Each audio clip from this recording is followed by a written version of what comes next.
দ্বিতীয় দিনের মতো শাহবাগ অবরোধ প্রকৌশল শিক্ষার্থীদের পূর্ব ঘোষিত লং মার্চ টু ঢাকা কর্মসূচির অংশ হিসেবে শাহবাগ অবরোধ করেছেন প্রকৌশল শিক্ষার্থীরা।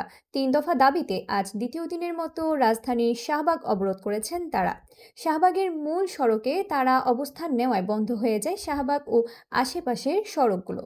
বুধবার 27 আগস্ট শাহবাগে অবস্থান নেওয়া প্রকৌশল শিক্ষার্থীদের দাবির মধ্যে রয়েছে ডিপ্লোমা প্রকৌশলীদের নামের আগে প্রকৌশলী লিখতে না দেওয়া, ডিপ্লোমা প্রকৌশলীদের কাউকে পদোন্নতি দিয়ে নবম গ্রেডে উন্নীত না করা এবং দশম গ্রেডের চাকরিতে প্রবেশের ক্ষেত্রে স্নাতক প্রকৌশলীদের সুযোগ দেওয়া। এসব দাবিতে গতকাল মঙ্গলবারও 5 ঘণ্টা শাহবাগ অবরোধ করেন তারা। এদিকে তাদের অবস্থানের কারণে সড়কে তীব্র যানজটের সৃষ্টি হয়েছে। এতে ভোগান্তিতে পড়েছেন যাতায়াতকারীরা। আন্দোলনে অংশ নেওয়া শিক্ষার্থীরা বলেছেন, দাবি না মানায় গতকাল থেকে তারা সড়ক অবরোধের মতো কর্মসূচি দিয়েছেন। দাবি না আদায় হওয়া পর্যন্ত তারা সড়ক ছাড়বেন না।